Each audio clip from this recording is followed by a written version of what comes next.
श्री स्वामी समर्थ. मित्रांनो, ही कथा पूर्ण ऐका, कारण मित्रांनो स्वामींनी अमोलवर कसा चमत्कार केला ते आज आपण या कथेमध्ये पाहणार आहोत. मित्रांनो, कथेची सुरुवात होते एका छोट्याशा गावातून. मित्रांनो, रात्रीचे जवळपास 3 वाजले होते. संपूर्ण गाव झोपलेलं होतं, पण अमोलच्या घरात मात्र एकच व्यक्ती जागी होती, ती म्हणजे अमोलची आई. मित्रांनो, तिच्या डोळ्यात अश्रू होते आणि हातात स्वामी समर्थांचा फोटो. आणि मित्रांनो, अमोलची आई फक्त एकच गोष्ट म्हणत होती, स्वामी, माझ्या मुलाला वाचवा, आता माझ्याकडे तुमच्याशिवाय कोणीच नाही. आणि मित्रांनो, त्या क्षणी घराच्या बाहेरून कोणीतरी हळू आवाजात म्हणतं, घाबरू नकोस. मित्रांनो, ती आई दचकली आणि तिने दरवाजाकडे पाहिलं, पण मित्रांनो, बाहेर पाहिलं तर कोणीच नव्हतं. तिने दरवाजा उघडला. रस्ता पूर्ण शांत होता. मग तिने विचार केला की हा आवाज कुठून आला. आणि मित्रांनो, सर्वात मोठं रहस्य म्हणजे त्या रात्रीनंतर अमोलच्या आयुष्यात अशी घटना घडली ज्यामुळे त्यांचा स्वामीवरील विश्वास आयुष्यभरासाठी बदलून गेला. तर मित्रांनो, तुम्हाला ही गोष्ट पूर्ण ऐकायची आहे मित्रांनो, पण त्याआधी तुम्ही आपल्या यूट्यूब चॅनलवरती नवीन असाल तर आत्ताच आपल्या यूट्यूब चॅनल नामस्पंदनला सबस्क्राईब करा. मित्रांनो, अमोल हा एका छोट्याशा गावात राहणारा साधा मुलगा होता. मित्रांनो, त्याच्या घरची परिस्थिती फारशी चांगली नव्हती. वडील शेती करत होते आणि आई घर सांभाळत होती. मित्रांनो, अमोलने शिक्षण पूर्ण केलं होतं आणि आता त्याला शहरात नोकरी करायची होती, पण कितीही प्रयत्न केले तरी नोकरी लागत नव्हती. त्याने पहिला इंटरव्ह्यू दिला, दुसरा इंटरव्ह्यू दिला आणि तिसराही इंटरव्ह्यू दिला, पण मित्रांनो, त्याला प्रत्येक वेळी एकच उत्तर मिळालं की तुम्हाला आम्ही आमच्याकडनं कळवतो. पण मित्रांनो, त्याला कंपनीकडून कधीच फोन आला नाही. मित्रांनो, हळूहळू त्याच्या घराची चिंता वाढू लागली. एक दिवशी वडिलांनी अमोलला म्हटलं, बाळा, काहीही काम मिळालं तरी कर, घरची परिस्थिती आता खूप कठीण होते. मित्रांनो, अमोल काहीच बोलला नाही. तो फक्त खाली मानून घालून बसला. पण मित्रांनो, त्याने पहिल्यांदा मनापासून स्वामी समर्थांचा फोटो त्या रात्री हातात घेतला आणि म्हणाला, स्वामी, मला तुमच्याकडनं मोठं काहीही नको, फक्त माझ्या आईवडिलांसाठी काहीतरी करण्याची संधी द्या. मित्रांनो, काही दिवसांनी अमोलच्या एका मित्राने त्याला सांगितलं की अमोल, तू एकदा अक्कलकोटला जाऊन ये, तुझं मन शांत होईल. मित्रांनो, अमोलने फार विचार केला नाही. दुसऱ्याच दिवशी तो अक्कलकोटकडे निघाला आणि प्रवासात त्याच्या मनात एक प्रश्न होता, माझ्याच आयुष्यात एवढ्या अडचणी का? अक्कलकोटला पोहोचल्यानंतर तो मंदिरात गेला. मित्रांनो, मंदिरात गर्दी होती. लोक दर्शन घेत होते, कोणी प्रार्थना करत होतं, कोणी डोळे बंद करून बसलं होतं. पण मित्रांनो, अमोल मात्र एका कोपऱ्यात शांत बसला होता. मित्रांनो, त्याने डोळे बंद केले आणि मनात म्हणाला, स्वामी, जर तुम्ही खरंच माझ्यासोबत असाल तर मला फक्त एक संकेत द्या, मला कळू द्या की मी एकटा नाही. काही क्षण शांतता होती. मग अचानक त्याच्या मागून एक वृद्ध व्यक्तीचा आवाज आला, बाळा, इतका विचार करू नकोस. मित्रांनो, अमोलने मागे वळून बघितलं तर एक वृद्ध गृहस्थ उभे होते. पांढरे कपडे, हातात माळ आणि चेहऱ्यावर विलक्षण शांतता. मित्रांनो, त्या वृद्धांनी अमोलकडे पाहिलं आणि म्हणाले, तुझं काम होईल. मित्रांनो, अमोल थक्क झाला. त्याने विचारलं, कुठलं काम? तर वृद्ध हसले आणि म्हणाले, ज्यासाठी तू इथे आला आहेस तेच. मित्रांनो, तेव्हा अमोलला काहीच समजलं नाही.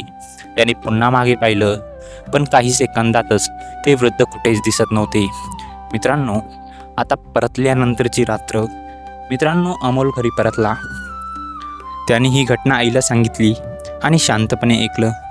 आईने शांतपणे ऐकलं आणि म्हणाली, कदाचित स्वामींचा आशीर्वाद असेल.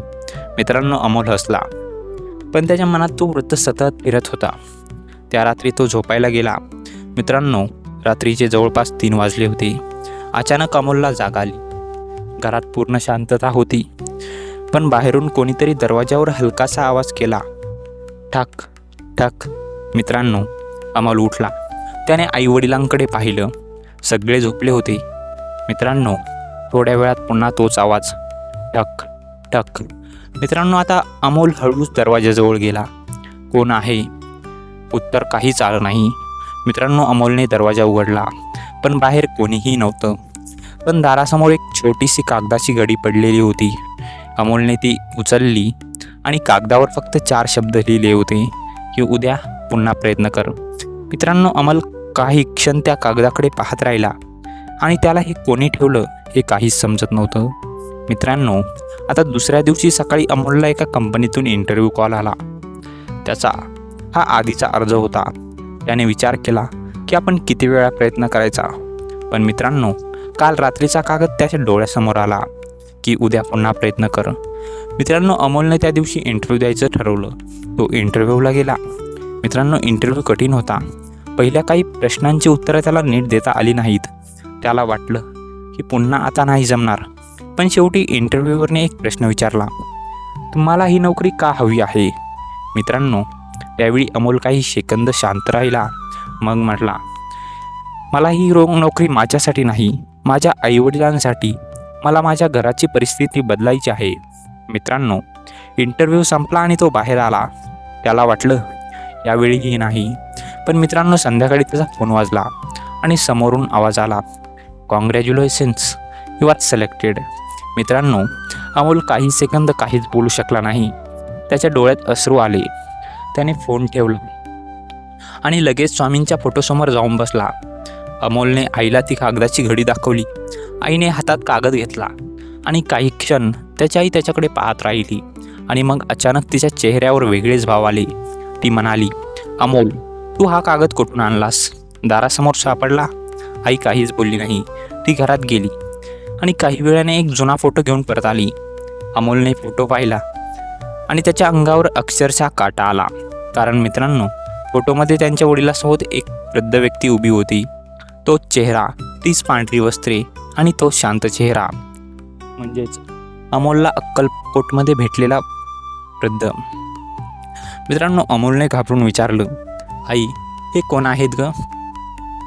आईच्या डोळ्यात पाणी आलं आणि म्हणाली, तुझ्या वडिलांनी अनेक वर्षापूर्वी अक्कलकोटला गेल्यावर एका वृद्ध साधूंची भेट घेतली होती. त्यांनी तुझ्या वडिलांना फक्त एकच गोष्ट सांगितली होती, तुझ्या मुलाला कधी संकट आलं तर त्याला स्वामीचं नाव घ्यायला सांग. तुझ्या वडिलांनी हा फोटो जपून ठेवला होता. अमोल काहीच बोलला नाही. त्याने तो फोटो हातात घेतला. पण मित्रांनो, त्याच्या मनात एक प्रश्न होता. त्याचं उत्तर आजही त्याला माहीत नव्हतं. मित्रांनो, आता या कथेतून आपल्याला खरा संदेश काय घ्यायचा आहे?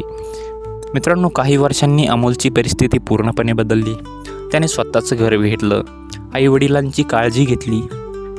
पण मित्रांनो, त्या रात्रीचा कागद आजही जपून ठेवला होता. एकदा एका मित्राने त्याला विचारलं, तू एवढा स्वामीवर विश्वास का ठेवतोस?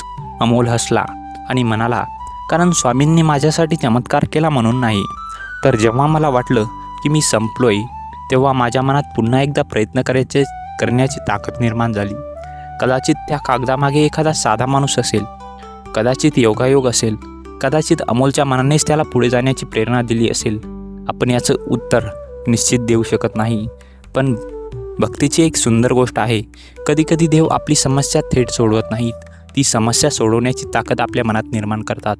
मित्रांनो, ही कथा काल्पनिक प्रेरणादायी कथा म्हणून सादर केली आहे, पण तिच्या मागचा संदेश खरा आहे. आयुष्यात कितीही संकट आली तरी कधीही प्रयत्न सोडू नका. जर मित्रांनो तुमची श्रद्धा स्वामी समर्थावर असेल तर मनापासून त्यांचं नाव घ्या. कारण कधीकधी आपल्याला हवी असलेली मदत आपल्या कल्पनेपेक्षा वेगळ्या मार्गाने आपल्या आयुष्यात येते. म्हणूनच मित्रांनो, स्वामी म्हणतात, भिवू नकोस, मी तुझ्या पाठीशी आहे. मित्रांनो, जर तुम्हाला अशी श्री स्वामी समर्थाची आणखी एक रहस्यमय आणि भावनिक कथा ऐकायची असेल तर आत्ताच आपल्या यूट्यूब चॅनल नामस्पंदनला सबस्क्राईब करा आणि कमेंटमध्ये श्री स्वामी समर्थ नक्की लिहा.